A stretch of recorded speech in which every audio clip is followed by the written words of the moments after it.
lactose? Yes, That sounds amazing. I wish more professors were like you guys, but is that the same for Med Complex as well? yes, yes. That's the same Okay, for. awesome. All right. Thank you. Okay. So what we're going to talk about today is nutrition and its connections to geriatric dentistry. So, I mean, there's a number of different topics within that. So let's talk about what those different topics are that we're going to try to cover in a single lecture. We're going to talk about the effects of aging has on nutritional needs. As we age, our needs change. The effects of tooth loss on nutrition, malnutrition in the elderly, which is a genuine issue that has impact on dentistry, nutrition and oral disease. Malnutrition can result in some oral diseases. The psychosocial aspects of eating and its connection to the overall well-being of the individual, and how oral health care can make a difference. We're going to try to cover that as we cover each topic. Okay, so let's talk about factors contributing to nutritional problems in the elderly. So there's, and these you'll recognize because they're covered in different topics in the lectures that have preceded or you won't recognize stuff that's coming. So changes in ability to chew can have some impact on nutrition. Changes in our ability to taste and smell can have an impact. And drug-induced xerostomia is going to have an impact. There's also physical changes that occur with aging, changes in absorption. So if we absorb differently, we're not going to get the same amount of nutrients from what we do eat. Changes in metabolism of the nutrients themselves, and changes in the metabolism of the individual. So it's changes in energy requirements and activity levels as people age, and medications effect on appetite and absorption. And then there are also functional changes that occur with people as they age that play a role in this nutritional bidirectional relationship. Uh, Changes in eyesight and hearing may make it more difficult to prepare foods, to shop for foods. Disabilities such as arthritis and stroke, the same, for preparation or procuring the food or even eating the food. Inability to shop or carry groceries can be transportation factors in addition to those physical factors that we already talked about. You know, inability to carry groceries, buying some light things because you just don't have anybody to carry things for you. So it's affecting food choices. And then there are those psychosocial connections as we age. So people who feel lonely or isolated may eat differently than if they're eating with a group. There's a loss of appetite or interest in eating. There's lack of financial resources. There's I'd like to say the mythology, but I suspect that there's actual some reality to the people eating cat food or dog food because they can't afford other kinds of food because of their financial stress. And of course, depression's effect on appetite and how much you care about taking care of yourself. So let's kind of delve into some of those in a little bit more depth.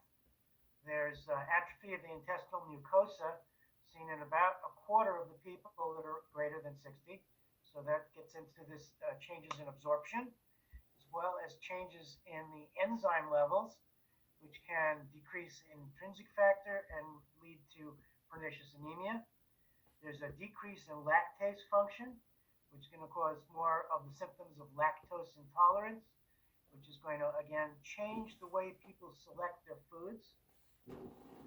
A decrease in fat absorption, which is going to change a lot of their bathroom habits, and changes in GI motility, which result in constipation. And there's a bunch of factors that kind of lead up to constipation, from opiates to being dehydrated. But we see sometimes there's almost a psychological obsession with bowel movements in older people because of this. You will start to notice when you look at the meds of the patients that you go through that many of the older people are on stool softeners or some sort of something that increases gastric motility. The metabolic rate decreases with aging. So we burn less calories. There's less lean muscle mass. So that's the sources of burning calories. And we also see decreased exercise levels. Now, of course, we're generalizing. There's always going to be a few older people that are, running marathons. But in general, we see a decrease in exercise levels. And I can tell you, the case that really drives this home to me is you will see, and I had my own father qualified for this, when he was in a wheelchair later in his life, he was still moderately obese to obese, and he would sometimes only consume a couple of cans of Sustacal a day, and still he wasn't losing weight. And it was because he burned so few calories with his own basal metabolism and his lack of activity that was enough to still keep the fat on. It's kind of amazing. So people need fewer calories. Their appetite and nutrient intake decreases for most people. Calorie and protein requirements increase with stress associated with fever. So particularly lean people that aren't eating right have more difficulty handling trauma, surgery, and disease. And protein intake is not typically a problem for elderly in our country. There's also functional and sensory changes that we'll delve into in a little bit more depth. We talked about physical disabilities like difficulty obtaining and preparing meals, opening packages, or actually eating the food. Problems with vision can make it difficult to eat. If you can't see where to fork the objects on your plate. Problems hearing may impede social eating. Okay, so you stop going to group eating and then you eat less just because you're all alone. And those changes in taste that I've referred to more than once, but salt, bitter, and umami taste acuity declines with age, while sweet and sour acuity does not. So we do tend to see more people eating sweeter foods, which bulks up the calories. Right? Whenever you see taste, you're going to see pictures of a tongue show the location of taste buds. And I've heard, too numerous to count, people wearing complete dentures telling me that because their palate is covered, they can't taste their food. They have minimal taste buds on the palate. But I cannot dispute the number of people who make this claim. So be prepared to, there's that little contradiction, and I'm not prepared to explain it, but I do accept that it must be true. I don't know that anyone's ever done the test. Pat, do you have any idea if anybody has ever scientifically explored? No, but my anecdotal experience is exactly the same. But I've always told patients, you're experiencing this now, but the taste buds on your tongue will compensate and food will taste a little bit better again. And they seem to accept that. Yeah, so it could be some sort of mass hysteria where they've heard it from other people and come to believe it. But just wanted to throw that in there because you'll always see where the location of taste buds and these little diagrams, but then you'll hear the denture people telling you that they don't taste things as well. There is that taste of, we experience texture as well, and running your tongue across the palate and feeling a mass of plastic is probably in some way negatively impacting your ability to enjoy food, and it might be just reported as taste. Other factors that influence taste acuity, when we talked about taste in a little bit more depth, we talked about how the molecules have to get to the taste buds by dissolving in water. And so if your mouth is really dry, that's going to affect taste. And also we do have zinc deficiency has an impact on taste.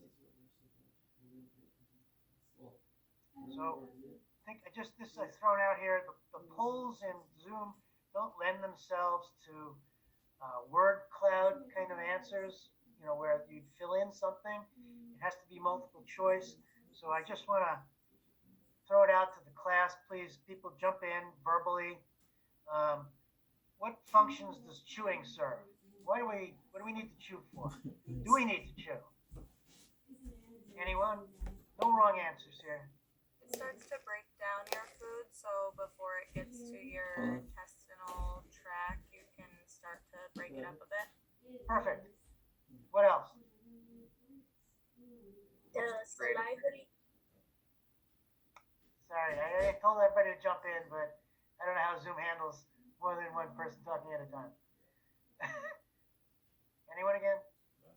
It helps to create a bolus to facilitate swallowing. Fantastic. And I know you also have the next slide available to you, but I just want to engage you a little bit. That's really what we're trying to do here, make you think a little bit. Breaks down the food into smaller pieces for swallowing. Okay? You can't take a whole steak, and if you can't bite it and chew it, how are you going to get it down? Mixes saliva with the food, which both begins digestion and lubricates so that you can swallow more easily. It helps release components in food which are associated with taste. So these are all parts of what's going on when we chew. So you've seen this slide before about the number of teeth that are missing increases with aging. Okay, so we're seeing that even though the percentage of edentulous is declining among older people, absolute edentulous, because the increase in the number of older people is rising, and our ability to chew is impacted by the number of teeth we have. Another picture of percent of edentullousness. You can see it's still for the age 75 plus. As recently as a decade ago, is still hovering at 25%. It's a pretty substantial number of people that don't have teeth. 1/4 of the people. So, what happens after we lose some teeth and we chew? It turns out that the number and the distribution of the remaining teeth plays a big role in our ability to chew, because, like the sound of one hand clapping, you need two teeth to meet with each other to crush something. So we look for functional units. A functional unit is a chewing pair. So a posterior tooth on the upper that meets something on the lower. Say something because ideally it's a tooth, but it can also be a partial denture. Something. So it's not just tooth against gum. Okay? So we find that the number of functional pairs plays an important role in sort of what we might call minimum chewing efficiency, and we're going to get into that in a second. With respect to replacements, we find that fixed and fixed partial dentures are going to be, of course, more stable than removable partial dentures, which are still more stable than complete dentures, and the more stable the dentition is, the more efficient it is. And I think that's kind of self-evident. Something gives, it has a stress reduction, then you're not going to be able to crush as effectively. It's like a hammer and an anvil versus a hammer on a pillow. So, do we need teeth to get complete nutrition? That's the next question that we want to get. So, one is the chewing efficiency. How important is it? And that goes right to this question: do we need teeth at all, even? So, without looking at the next slide, anybody want to design a research study? Anyone give some thought to it, just in your head, even, so you won't jump out on this? It's not a simple question to answer by doing the research, but somebody made an attempt to it, and this study is more than 50 years old. It's about 70 years old now, by a group led by Farrell. And he said, let's see how much we need teeth to absorb nutrients and absorb the food that we eat. So he took the food and he put food in a single gram cheesecloth type bag. And for the same individual, they did two different things. One was they chewed the food 20 times, mixed it with their saliva, and then they put it in the bag and swallowed it. Or they took the food unchewed, put it in the bag, and swallowed it. Okay, then they retrieved the bags. Not a very tasteful chore, but these are scientists, right? They're not prevented from doing this sort of things by what sounds nice. So they retrieved those bags, They washed them and they inspected them. And this is what they found. They found that they classified food into three groups. And they classed it 1, 2, and 3. One group was large, undigested remainders of the food, regardless of whether it was chewed or not. Food in class 1, turns out it doesn't really matter if you chew them, because the amount of undigested remainder was the same whether you chewed it or not. And it's an example of some of these class 1 foods. Class 2, there was a little residue of chewed, and use this example of some of these class 2 foods, and there was mostly non-significant difference between chewing and not, but not the same as class 1. And then class 3 foods, we found that there was complete digestion whether you chewed or not. So what this is telling you is that regardless of the class of the food, it doesn't make that much difference whether you chew it or not. So it's about enjoyment, it's about choking. But if you cut food into small enough pieces, it's not necessary to chew. And then the proof, of course, is the number of people that are out there still with no dentures and no teeth that do just fine. They don't die of malnutrition. So I know we're not trying to destroy the whole concept of why dentistry is important, but I think we can't run away from the facts with respect to whether or not somebody needs to chew their food well. Okay? We did the same thing with partial and complete dentures. We found that with 23 to 50% chewing efficiency was all that was necessary for the complete absorption of those class 2 foods that were kind of in the middle. So you don't need a lot of efficiency to get through your food. So what does that mean? Chewing efficiency. What does it mean that somebody has 23% efficiency, 50% efficiency? How might we test what that is? How do we quantitate that? Anyone want to offer a guess? I don't have it on the next slide. Be creative. All right, it's not fair to give you 2 seconds to design a research study. Presumably, most studies come from many hours of thought and tossing it around with your colleagues to come up with a good design. But the typical way that we study chewing efficiency utilizes peanuts, believe it or not. Peanuts and a sieve or strainer. And people would chew peanuts and then spit them into a strainer, and then they'd push on that strainer and see how much came through. And it was said the more that came through the strainer, the greater chewing efficiency there was. The greater the number of particles that wouldn't fit through the strainer, the less chewing efficiency. And that's kind of how we quantitate chewing efficiency. So I bring these things up in part to maybe a few of you might be interested in doing research. It can be fun and it can be interesting, and gives you an opportunity to utilize some creativity. Some things we ought to know about in chewing efficiency. We find that soft denture liners have been demonstrated experimentally. Well, they looked at a systematic review of other experimental studies and found that soft liners do enhance people's chewing efficiency. So people will sometimes come in and say, I think I need new dentures. I can't seem to chew as well. As well as what? As well as when they have natural teeth. I mean, we can't make them a new denture. It's going to make them like natural teeth. But what I often tell students is before you jump to making somebody a new denture, inspect the denture and make sure that you can improve on it. And some patients will tell you this immediately after you've made a brand new denture that theoretically fits as well as can be fit and occludes as well as can be occluded. So what we find though is that you can, by just giving that cushion to the denture, we can improve chewing efficiency. So that's something to take into account. Why don't we make all dentures with soft relines? Well, the soft reline presents its own problems. They don't often last very long. They need to be changed. They sometimes are absorbent and take on food staining. There's more propensity for fungal infections. But it is a viable option, but it does require more maintenance, more regular checkups, and frequent changes of the lining. So why do we need good function if chewing doesn't matter as much? First one is choking, okay?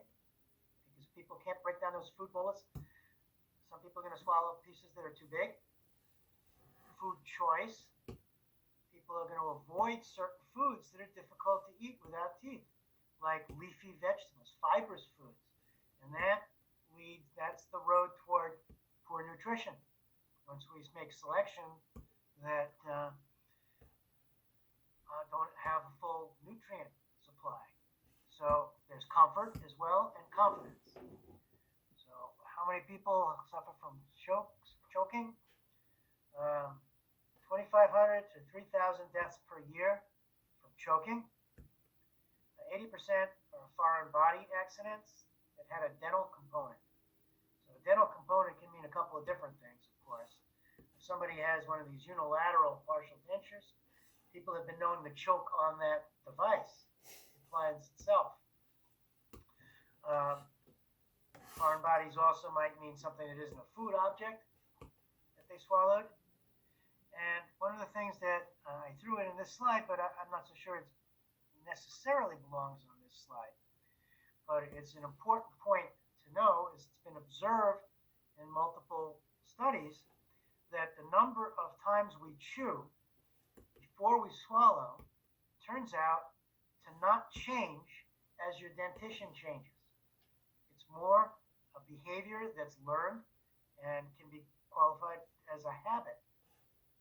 And so the reason that this is significant and that you should know it is that if somebody doesn't have as good a dentition as they once did, by informing them that they need to chew more before they swallow, so they're made conscious of it, it can play a role in not choking. They chew as many times as they did when they had a full component of teeth, and then swallow, the food is not as broken down as it would have been. Okay? The food choice that I referenced, we talk about foods that are crunchy in texture, fewer raw carrots, apples, less raw foods. They avoid things with seeds, dentuarers do, because small particles get underneath the denture, and that it's like a grain of pebble in your shoe. It's uncomfortable. And so they start to change their food choices based on these issues with the teeth. They avoid leafy foods because they stick to the dentures, and they may inadvertently avoid foods without really noticing it and without planning it in a way to stay nutritionally balanced. And so those choices make a difference in their nutrition. And I'm going to say this again, that they tend to have higher fat and sugar diet. As you think of the high fat, high sugar kinds of foods, they almost melt in your mouth. A bite of chocolate cake. I mean, do you need to chew it? You just hold it there long enough and it just melts. So you'll find that people gravitate toward those kinds of foods. The pickles are a little difficult. No problem on the fries.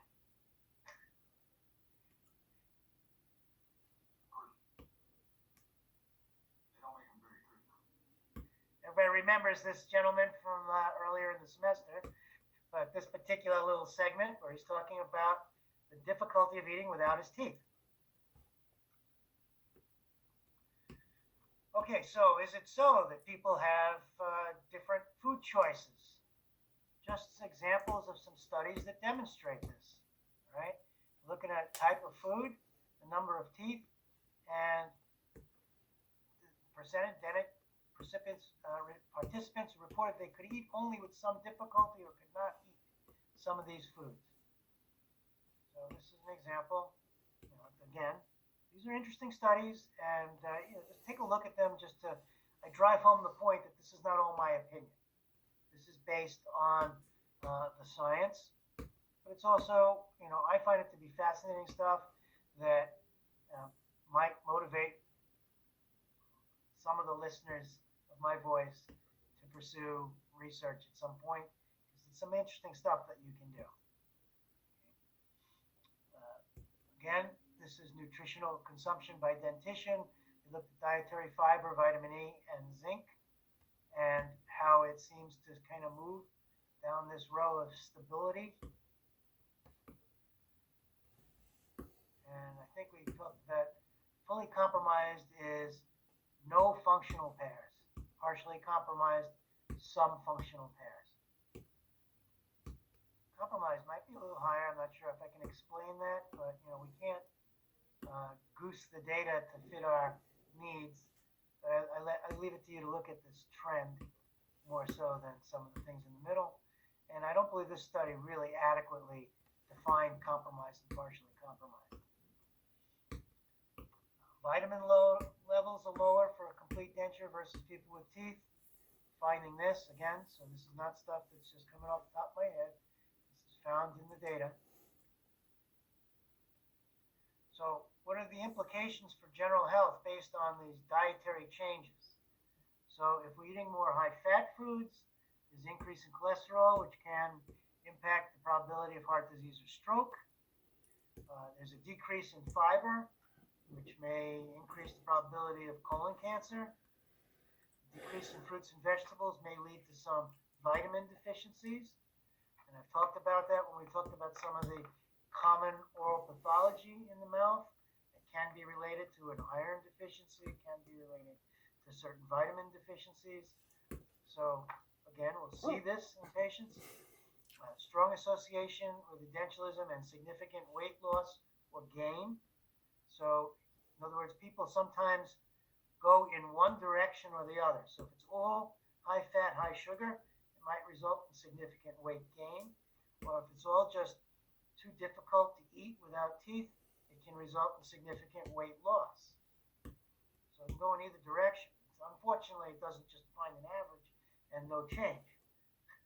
It has to do with the individuals. And we do find that there is an association. Always be watchful with words like that.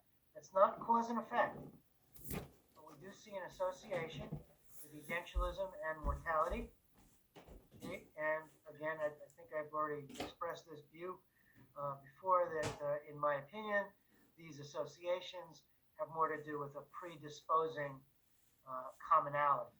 So it's very possible that whatever it is that led to edentulism for an individual is also increasing their possibilities of earlier mortality. It might be the way that you handle inflammation in your body. It might be the way you neglected yourself for various ways. So it's those predisposing factors. Anybody have any question about that before I move on? So how bad is bad nutrition? I mean, in terms of when does it really become a problem? Less than 80% expected body protein results in increased morbidity. So people get really sick once they've lost enough muscle mass. 10% or greater weight loss results in poor outcomes and increased hospitalizations. And you will find in nursing facilities as well as in hospitals that one of the ways that people quantitate how well they're doing in the facility is by weight loss or gain. Okay? Substantial weight loss is a red flag that something about this person is amiss, that the level of care they're getting or some undiagnosed problem or a problem is not managed properly is going on if they're losing weight at a rapid rate. In lean, healthy people, weight loss greater than 35%, protein loss greater than 30%, fat loss greater than 70%, associated with death. So there is a finality to it. Now, the significance of this weight loss is relevant to dentists that practice in institutions because they have a checklist of what to look at if somebody is losing weight. And invariably, one of the things on the checklist is maybe it's a dental problem. And so patients will be sent to the dentist in the nursing home or sent to the dentist in the hospital clinic with, not that the patient has any complaint, but there's been substantial weight loss. Can you make some determination if the cause is dental or not? So you will see this weight loss tied to dental condition. Anyone who practices in any kind of institution, or it can be people at home whose caregivers are astute enough to recognize that serious weight loss needs to be, identified as to the cause and dealt with.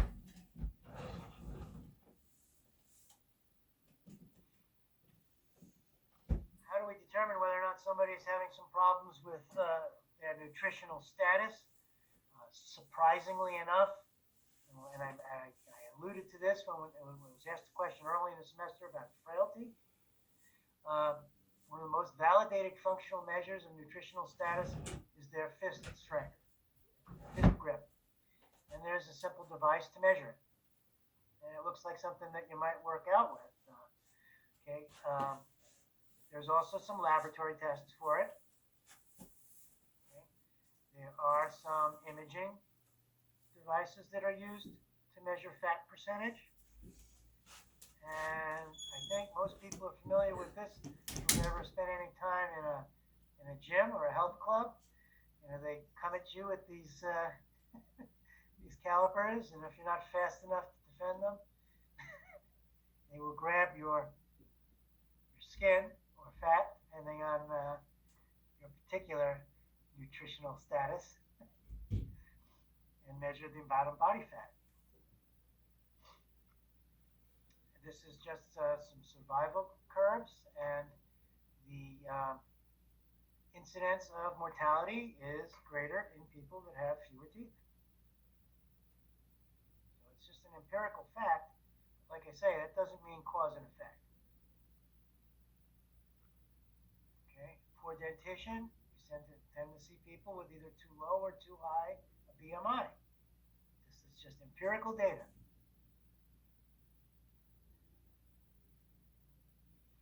Okay, and they're all interrelated. That was really the kind of the sum of what I've been talking about is the interrelationship. So it might start with bad attitudes and beliefs, might start with poor hygiene, leads to tooth loss. It's all kind of circular, and in the end, it's going to be dietary, nutritional intake, body weight, body mass, and nutrient levels. They're all kind of tied together. With respect to the impact on oral disease, so again, you see somebody comes in your office and their complaint might be soft tissue pathology, but you see that their dentition is poor. You have to think, is it possibly a nutritional thing? And then you see reduction in the micronutrients. It's critical to mucosal turnover. So we start to see oral mucosal disease when certain micronutrients are missing.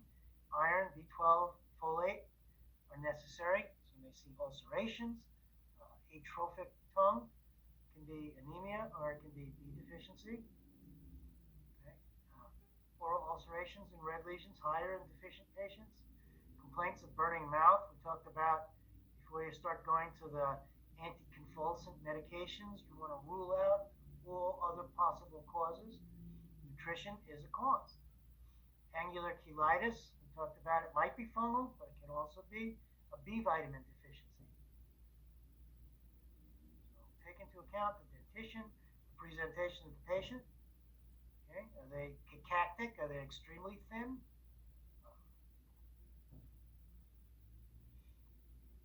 With respect to alcohol consumption, it can be devastating to the dentition. You see erosive patterns from the acidity. You see sometimes very, very increased dental caries due to high sugar in some of the drinks, but more importantly, due to neglect. People don't brush their teeth and go to bed. They pass out if they're very drunk. And they do that night after night. They don't eat right. In some cases, they don't eat at all. They just drink. And this has a devastating effect on the dentition. And we see it not so much with active alcoholics because they don't often seek the dental care, but we see it in people that are reformed alcoholics.